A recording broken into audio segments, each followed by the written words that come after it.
Let me ask you something real quick. You wake up every Monday morning, you head to work in Dallas or Detroit or Atlanta or wherever you are across this country. You grind 40, 50, sometimes 60 hours a week. And yet, at the end of the month, your bank account looks like it got robbed. How does that happen? You're making decent money. You're not blowing it at the casino. So where exactly is it all going?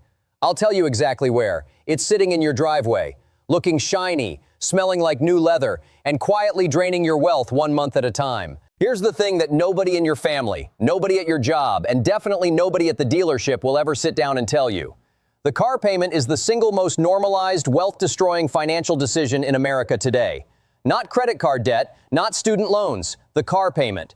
Because at least with a student loan, people feel some kind of shame about it. But the car payment? Oh, people wear that thing like a badge of honor. Yeah, I just financed a brand new Ford F-150. Payments are only $780 a month. Only $780. Sir, that's a mortgage payment in some parts of Mississippi. What exactly are we doing here? Right now, over 100 million Americans have an active car loan. Let that number sink in for a second. 100 million people. And the total outstanding auto loan debt in this country has hit a record $1.5 trillion. That's trillion with a T. America collectively owes more on cars than the entire GDP of most countries on Earth. And here's what blows my mind. Polls show that roughly 84 to 85% of Americans say they think large car payments are a bad financial decision. So why, if the overwhelming majority of people in this country know that financing cars is bad for their money, does America still owe $1.5 trillion on vehicles that are losing value every single day? Does that not feel like a financial emergency to anyone else? Here's what's really happening, and pay close attention because this is the part the dealerships in Houston, in Phoenix, in Chicago, in Los Angeles, they absolutely do not want you to understand. When you walk into a dealership, they are not really selling you a car. They are selling you a payment. The car is just the bait. The payment is the trap. You know how McDonald's technically sells hamburgers, but McDonald's is actually one of the largest commercial real estate companies in the entire world? The burger is just what gets you through the door. It is the exact same model at your local car dealership. Their primary business is financing. The shiny vehicle sitting on the lot is just the hook to get you into the finance office. That's why the very first question a car salesman asks you, whether you're at a Toyota dealership in Nashville, a Honda lot in Columbus, or a Chevrolet showroom in San Antonio, is never, how much can you afford to spend on a car? No. They immediately ask you, what monthly payment are you comfortable with? Why do they do that? Because the moment you start thinking in monthly payments instead of total price, you completely stop doing real math. $45,000 sounds terrifying, but $799 a month? That sounds manageable. That sounds like something you can handle. And that one psychological trick right there is costing American families thousands and thousands of dollars every single year. The average new car in the United States now costs right around $49,000. The average monthly payment on that new car is almost $800. And people are financing these things for 6, 7, even 8 years. 8 years. Think about what else you could do with 8 years of $800 a month payments. That's roughly $76,800 dropped into a car. A car that is guaranteed from the moment you drive it off that lot on a Tuesday afternoon in suburban Ohio to go down in value every single day. What other purchase do we make like that? What other situation do we voluntarily sign up to spend tens of thousands of dollars on something that is mathematically certain to be worth less tomorrow than it is today? And then we smile about it at the weekend barbecue. Just picked up a new Tahoe. Payments are real manageable. Great. Enjoy your rapidly depreciating asset, my friend. And what about the people who say, well, I lease my car, so it's only $350 a month, and I always drive something new and reliable. Oh, so you found a permanent car payment and you're proud of it. Congratulations. Leasing a car is just renting it. That's it. It's the same as walking into an Enterprise rent-a-car location and just never leaving. You're paying every single month. You build absolutely zero equity, and the moment that lease ends, you hand the keys back and start the whole expensive cycle over again. Leasing is not a smarter financial option. Leasing is a permanent car payment dressed up in business casual clothing. Do not fall for it. Now here's where it gets really painful. Because for most people in places like Charlotte or Sacramento or St. Louis, the car payment is just the cover charge. It's the entry fee. That's what gets you in the door. But the real costs kick in after that. You've got full coverage car insurance, which, as anyone who has tried to insure a finance vehicle lately knows, is absolutely brutal right now. In states like Florida and Michigan, car insurance premiums have increased so sharply that people are paying $200, $250, even $300 a month just for insurance on top of their loan payment. Then you've got state registration fees, annual taxes, gas, tires, oil changes, and the random expensive repair that hits you on a random Tuesday when you absolutely least expect it. Add all of that up, honestly. What are you actually spending on that car every single month? For a huge number of American families, the true all-in cost of car ownership is somewhere between $1,200 and $1,500 every month. And where is every single dollar of that going? It is not building equity like a house in a growing real estate market. It is not compounding quietly like a Roth IRA or an S&P 500 index fund through Fidelity or Vanguard. It is just gone, evaporated completely into transportation. So why do we keep doing this? Why do we know deep down that financing a car is a destructive financial move and then do it anyway?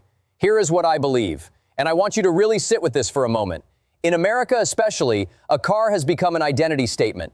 Driving a brand new 2025 BMW through Beverly Hills or a loaded Ram 1500 through rural Texas, that communicates something about who you are, or at least who you want people to believe you are. And dealerships know this intimately.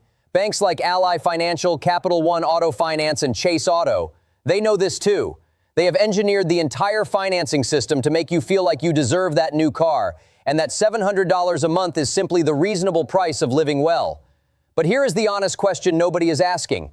Is it actually living well? Or is it looking successful on the outside while quietly going broke on the inside? Here is the financial reality that nobody puts on a billboard anywhere in America. If you took that $700 a month you are currently sending to a lender for a finance car and instead invested it consistently into an S&P 500 index fund over 10 years at a historical average annual return of around 10%, you would have somewhere in the neighborhood of $140,000 to $150,000. In 20 years, you are looking at well over $500,000 from redirecting just one car payment. So the real question is not whether you can afford a car payment. The real question is, what is that car payment actually costing you in terms of future wealth you will never get the chance to build? Now, what is the actual plan? How do you realistically get out of this cycle? Here is a straightforward roadmap that works for everyday Americans, not just people pulling in six-figure salaries. Start by saving $500 a month for 18 months. Pick up a side hustle if you need to. Drive for DoorDash on weekends, pick up extra shifts, sell things you no longer need. After 18 months, you have $9,000 in cash. Go buy a reliable used car. A 2015 Toyota Camry or a Honda Accord with 80,000 miles on it is not glamorous, but it gets you to work every day without a payment. Then keep saving. After another 12 months of setting aside $500 a month, you have saved another $6,000. Sell the Camry for around $7,000, combine it with your savings, and now you've got $13,000 to buy a better used car. In cash, with no loan, no interest rate, and no monthly check going to Ally Bank or Wells Fargo Auto. Keep following this ladder consistently. In roughly 3.5 years, you can be driving a $15,000 car that you own completely and outright. No lender, no payment, nobody between you and your transportation. And here is the beautiful thing that happens the moment you own your car free and clear. Your insurance options open up immediately. You are no longer required by your lender to carry mandatory full comprehensive coverage. You can make your own decisions about your coverage level based on what actually makes financial sense for your household, not based on what Chase Auto or TD Bank demands from you. Your monthly cash flow transforms dramatically.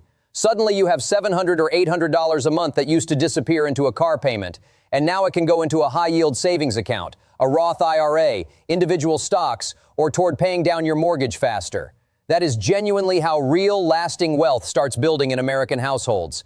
Not through a fancier vehicle, through redirected and intentional cash flow. Here is what I want you to carry with you after watching this today. A car payment is not normal, it is common, and there is a massive difference between those two words. Smoking used to be extremely common in America. That never made it normal or healthy. Car payments have been so aggressively marketed and normalized by automakers, dealerships, and financial institutions that most Americans simply assume having one is as natural as paying rent or a utility bill. It is not. It is a financial habit. And habits, no matter how deeply they are ingrained, can absolutely be broken. People all across this country, in every city, in every income bracket, are buying their cars with cash today, quietly, without making a big announcement about it. and they are the ones steadily building real financial security while everyone else is busy posting pictures of their freshly financed SUV on social media. So let me leave you with this final thought. What is your car actually costing you? Not just the monthly payment number, not just the insurance premium and the gas. What is it costing you in terms of the real future wealth you will never accumulate because that money is consistently bleeding out into a depreciating asset every single month? How different would your financial life genuinely look in 5 years, in 10 years, if you made the decision today to break this one cycle for good? That is the question worth sitting with tonight. Drop a comment below and tell me, do you currently have a car payment? And what would you do with that money every month if you didn't? I genuinely want to hear from you. And if you know somebody who just drove off a lot last weekend with a brand new financed pickup truck, do them a real favor and share this video with them. It might honestly be the most important financial conversation they ever stumble across. Take care of yourself out there, make smart moves with your money, and I will see you in the next one.